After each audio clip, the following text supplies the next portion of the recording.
And here lounging with me out on the balcony for our final demo of the day, Rod Ferguson from Epic Games. We're going to talk about some Gears of War 3. We're going to talk about some Comic-Con. We're just going to have a good time here. Rod, thank you for joining. No problem. I'm glad they put the two palest guys at the show outside in the sun. It was an awesome choice. Right, in the heat of midday. I know. We'll be purple by the end of it. We're going to be squinty and hopefully not get too crispy out here.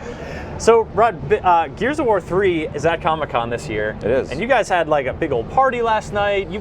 Talk to us about your presence here and how has it been to be showing off the game here?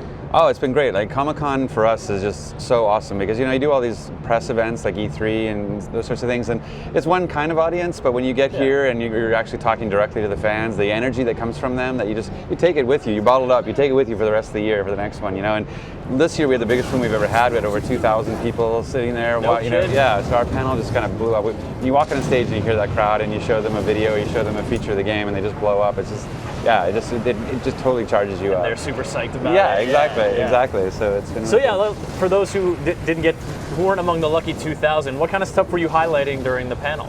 Oh, all kinds of stuff. We were talking about our collaborations with like Ice-T, and his Body Count singles coming out now. Like we took that song he wrote, Gears of War, from Body Count, and we put it into a video trailer for Horde 2.0. We've got we talked about OG Slick, our collaboration with him and the stuff that he's done in terms of put graffiti into the world. And this is like the Kiss Company's shirt. Thing. Yeah. So, and just a lot of really cool. And we do a behind the scenes called Crescendo. It's a new video that got released today. It's sort of a making of Gears of War that we showed for the first time in the panel there too. So, and our cast was there. We announced Isaiah Mustafa, the Old Spice guy, is in the game as a voice character. That's right. A couple of my coworkers got pretty excited about that. He's a hit. He's a big hitter on The Office. Yeah. I can imagine. Shirt on or shirt off? I'm assuming shirt off. I don't think he wears shirts, does he? They're just there to be, to come off. Exactly.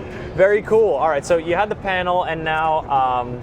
Last night we checked the game out during our Tonight on the Spot broadcast, and you were shown, and people were sitting down to play Horde 2.0. Right. I muffled that up a little bit earlier in the show. Horde 2.0. You heard it here. Right. And so it's different from Horde in that there were a lot of, you sort of earn money as you go through each wave, and then purchase defenses and barricades and emplacements. Yeah. How was that? You guys infused that in. Like, what kind of experience are you trying to create there? Well, it was really looking at how people played the game. So we said, okay, we want to make this game a little bit more. We want more variety, more depth, a little persistence in your experience, but we didn't want to make it too complex. And so we said, well, how are people playing it now? And actually, people were already building bases. Like when you go onto Blood Drive, you go in the grenade room, and people are planting shields at the doors and planting grenades at the doors and trying to hold off the enemy. And that really is that sort of defensive tactic is the way people are playing. And we're like, how can we enable that? Like, what can we do to help people create those kinds of bases? And so that's where we came up with fortifications, where you can put down barriers, and you can put in decoys, and you can build turrets, and you can build automated sentries, and all this stuff to help you kind of establish this base to take on the 50 waves. And people wanted boss waves, so now every 10 wave is you can fight berserkers and brumoks and all that kind of stuff in the game. Yeah, and when they show up in those maps where you're just sort of used to seeing the locusts come at you, you get some big ones, but then this says boss wave, and you're like, okay, how big is this? Oh my god, that thing is huge. Right, so they pretty well tear up pretty much every fortification you built up to that point. So now the next 9 waves building again. Building it back up. But in variety, like this time, typically in Gears 2 it was 50 waves of a same sort of enemy site. Once you learned like what Wave 7 looked like, you knew what Wave 17 was going to look like, kind of thing. At least in mixture. But now we have like 5 different buckets of creatures with the Lambent and the Savage Locust and the regular Locust, and all those getting mixed together. So every time you sit down to play, it's a different experience. Yeah, and it was a fun surprise yesterday when I was just sort of gunning down this lurching monstrosity when all of a sudden he sprouted up into the giant stalk enemy. Yes, the Lambent. Yeah. Oh, we're doing that now, are we? Exactly. I'm going to continue shooting. The Lambent were created to help deal with 4-player co-op. Like, because now the campaign has 4-player co-op, and when you have like 4-man guns from humans and they're fighting, you need to find something bigger to take them on. And so now we have this thing that can mutate and grow its arms out and its head up. It can shoot over cover. It can shoot multiple people at the same time. The Lambent were just created to deal with that 4-player co-op. When you have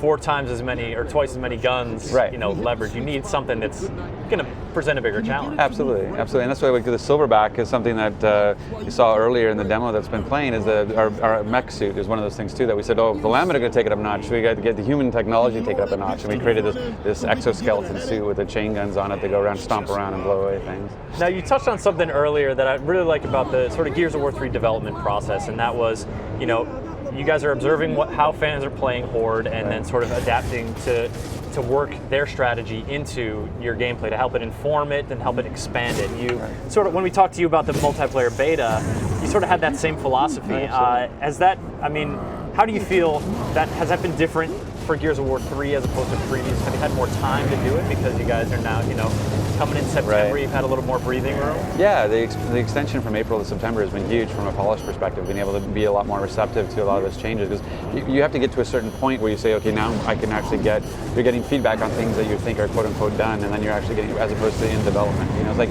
when you eat raw cookie dough or whatever, you don't know they're going to be good cookies or not, but now we can actually bake a few and you can eat them and tell me if they're good. It's a terrible metaphor, but anyway. You can go with it. I'm getting a little hungry. But, but no, it's been great to have that time, and I think we're also more mature about how you listen to the community. If you just listen to the forums alone, then you get some great feedback, but you also realize it's a vocal minority, and you have to think about the greater good as well. And so balancing what you're hearing on Twitter with when you play and what you see, what are the perceptions. And we also, with the beta, we got so much data, like we basically tracked every bullet that was fired. And so we can actually see, like, oh, you feel that way, but the data showed, like, people are like, oh, you completely hurt the Nasher because you made the assault rifles more powerful. And you're like, nope, Nasher's still the number one gun. See how many people are getting killed with the Nasher? Exactly. Yeah. So it's having that ability to try to find a balanced way to get it. And certainly that avid fan base, that all the people who love to play the game, who soak up every detail. Right. That's a great source of information for you guys and a great resource.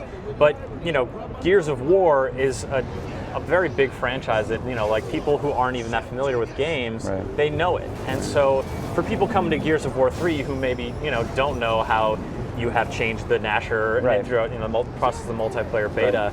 You guys are also working on making it accessible to folks who, don't know how to roll and jump over cover and all that stuff in the drop of a hat. Yeah, absolutely. One of the things that we didn't have in the beta, but we have going into ship, is we actually created a separate area for people who haven't really played that much.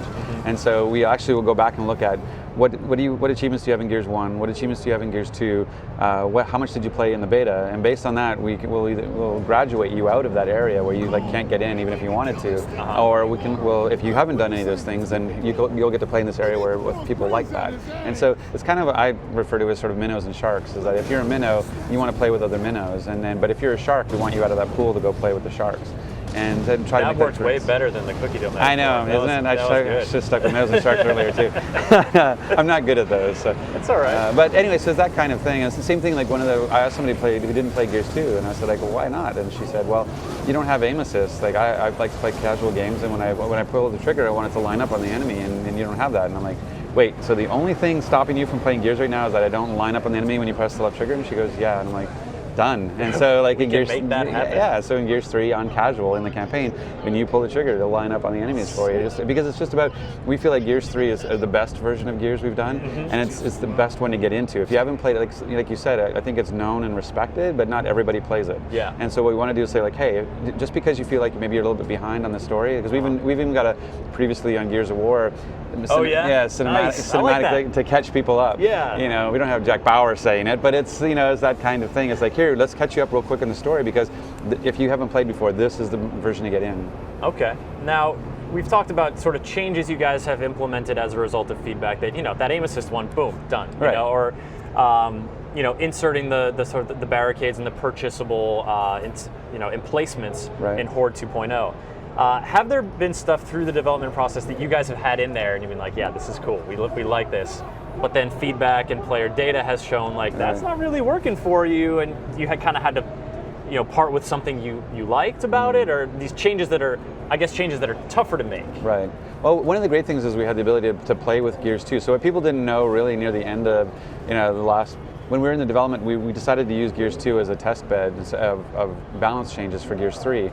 And so we were actually changing weapon values and things like that in the background to see how people played. And one of the things we wanted to try really early on was to try to make things a lot more lethal. And so we got it to sort of that Call of Duty sort of one bullet, one kill kind of feel to it. And we said, okay, hey, we're going to do this sort of highly lethal mode. Like, what do people think? And it's just, it it had its pros and cons, and at the end of the day, it was just something we initially, because you're going to something fresh yourself. You've been in it for 4 to 6 years, and you're like, hey, this is new, this is different. But then once you settled into it, and the people who haven't been boiling in it for 4 or 5 years, they're like, what the hell is this? And you're like, oh, our bad. Right. We were looking for a little change. Apparently, you're not. And so we kind of found this great middle ground, though, where you actually notice the weapons are a little bit more lethal, because it can be frustrating for new players. That's the weirdness about things like Call of Duty, where it's like it's really hard on new players because they die instantly, but it's also really easy to get a kill because it only takes one bullet. So if you get that one shot off, you could actually succeed. So just trying to find that balance. Well, it seems like you guys have, obviously it's a labor of love, and you've put a lot into it.